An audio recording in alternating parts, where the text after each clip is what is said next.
In this segment, we're going to begin the study of logarithmic functions. They're pretty doggone interesting and have some interesting applications that I'm going to share with you in class.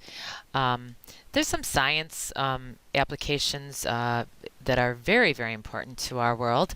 But first, what I want to help you to understand is that logarithmic functions are what's called the inverse of an exponential function. And we've just finished studying exponential functions. Well, the definition of an inverse function is one where we exchange the x and y values in a statement, in an equation. So we had studied exponential functions that look like this, something that's doubling, y equals 2 to the x power. And if we want to study what's called its inverse function, then we're going to take this x right here and substitute it in for y, and we're going to take this y right here and substitute it in for its x. And that process is the process of finding its inverse. So instead of y equals 2 to the x power, we have x equals 2 to the y power. You know, we often want to solve for an exponent. And when an exponent is up here, it's difficult to solve for.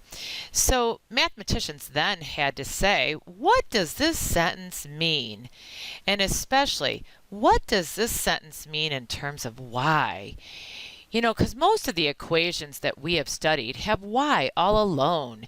It's the dependent variable, depends on x. Y is all by itself, 2 to the x power.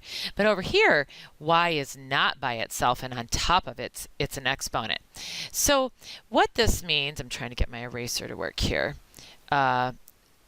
So what this means right here is y is the power, the exponent. It's the power that I raise the number 2 to in order to get the letter x. Let me say this to you again, working this way and to the left. Watch my mouse, watch my pencil.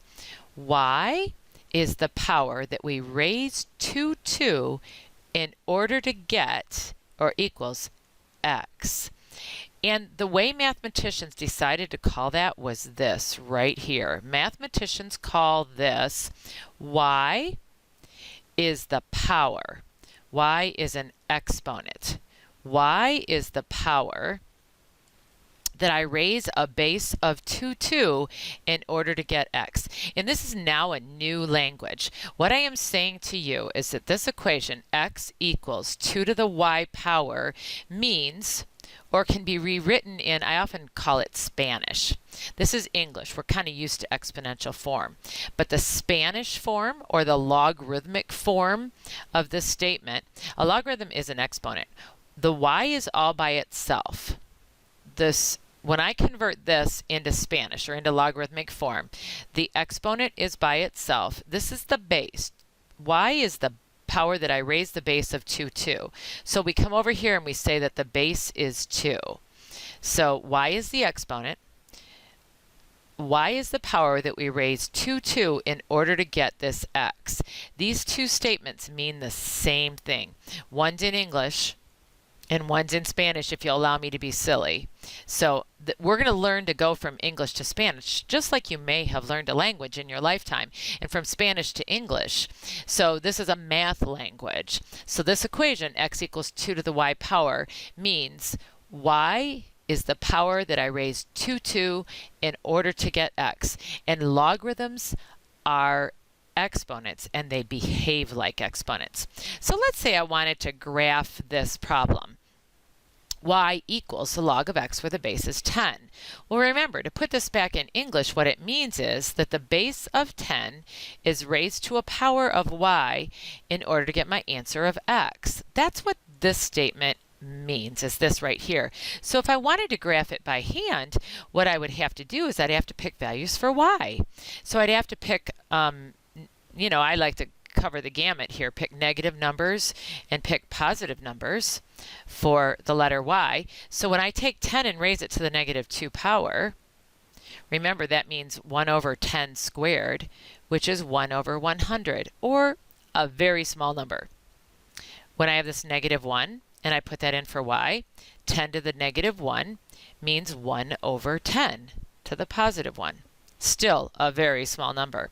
When I put 0 in for y here, 10 to the 0 power, anything raised to the 0 power is 1. And then finally it gets a little bit easier now when I put a 1 in for y, 10 to the first is 10. And when I put in a 2 for y, 10 to the second is 100. So look at my answers for x, if you will. They're all positive, but they can be very small. And if I'd put a negative 3 in here, I'd have 1 over 1,000. If I'd put a negative 4 in for y, I'd have 1 over 10,000. So x never goes negative, but here's my origin right here. X never goes over here at all. X always stays to the right of the y-axis, but it's really close to 0. So when y is a negative 2, I'm trying to draw a dot that's almost on the y-axis. I kind of did a poor job. My eraser just doesn't want to work on my pen mouse. So I'm trying to get a dot on the y, not on the y-axis, really close. So when x is 1/10, y is a negative 1. So I'm trying to get that one a little bit further away from the y-axis. When x is 0, y is 1. And then if I go all the way out to here, I think this is 10. When x is 10, y is 1. The graph of a logarithmic function looks like this, and it's going to try to go down, down, down to the south. It will just never get negative. And then it's going to go way on out here. It's not until it gets to 100. This was supposed to be a 100 right here. When it gets way out here to the right, way off the page to 100, does y become a 2. So the curved portion just very, very gradually doesn't grow like exponential. Now let's go over to the right side and graph this one, which we've done before. Y equals 10 to the x power. It's the inverse of the one we just did, which was the logarithmic function. But in this one, we would pick the values for x, not the values for y, and we'd use these sorts of numbers.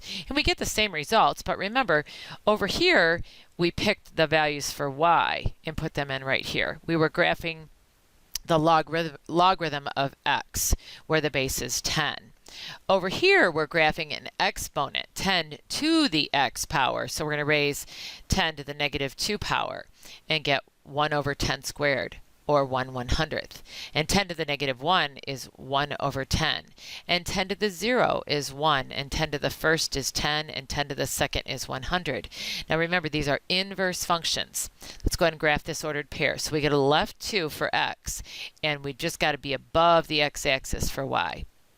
The next ordered pair, we go to the left 1 for x, but we just got to be a little bit higher there. And then we go x is 0, y is 1. And x is 1 and y is 10. 2, 3, 4, 5, 6, 7, 8, 9, 10. So this curve is very much like the other one. And I actually am going to bring the other one onto the graph paper. It goes way up here. And when x is 2, it'll be up to y is equal to 100. When you graph a function and its inverse, the x and y values flip with one another. So see this ordered pair where x was 1/100th? I'm going to put it over here. That one flips with this one, if you will. These two got interchanged because remember, an inverse function is you just exchange the x and y values. See this one right here where x is a 10th and y was a negative 1, which was right here? X was a 10th and y was a negative 1. That interchanges with that one. These two flipped right there. Those two flipped. I'm going to undo that little arrowhead that I just put, but I'm going to put that back. All right. See this one right here? This one and this one are the interchangeable spots. And see this one right here? This one interchanges with this one. And so here's the graph of the logarithmic function on the same graph paper as the exponential function. And the last thing I want you to know is if these really are inverse functions, then this line right here, this line right here is called y is equal to x. Every dot on that line, here x is 1, y is 1, x is 2, y is 2, x is 3, y is 3, x is 4, y is 4, x is 5, y is 5, x is 6, etc. If that line creates a reflection. I'm going to bring it down over this way too. Hopefully I can keep it where it belongs. I could mirror this red line over onto this black line if I folded my paper right here. That's something that's true about the graphs of inverse functions. Here's the exponential function. Here's the logarithmic function. They are inverses of one another, and they are reflective across this because all I did is change those x and y values. Before I close this one down, I'm going to go ahead and finish this one right here. So this is 3 to the y power is equal to x. That's its English form. So to graph this by hand, we will pick values for y and then find out what x is. So 3 to the negative 2 power is 1 over 3 squared, which is 1/9, a very small number. 3 to the negative 1 power is 1 over 3. 3 to the 0 power is 1. 3 to the first is 3. And 3 to the second is 9. Again, would you notice all these positive numbers for x when we put in all kinds of values for y? So x never goes over this y-axis. X is 1/9, y is a negative 2. X is 1/3, y is a negative 1. X is 1, y is 0. X is 3, y is 1. And x is 9 and y is 2. Very much like the last problem we graphed in terms of a logarithmic function, but because the base is smaller, it grows faster over here, if you will, in terms of the y values. Over here, the exponential function, which is just the inverse of this, all we'd be doing is picking the same values, but putting them in for x instead of in for y. So when x is a negative 2, y would be 1/9. When it's a negative 1, it'd be 1/3. 3 to the 0 power is 1. 3 to the first is 3. And 3 to the second is 9. So I'd go to the left 2 and up a tiny bit to 1/9. Next order pair, go to the left 1 and up a third. The next order pair don't go anywhere in the x direction, but go up 1. When x is 1, y is 3. And when x is 2, y is 9, I think is right there. Again, keep this line above the x-axis, please. Put arrowheads on each end and recognize that this is an asymptote for the exponential function. This asymptote is where y is equal to 0.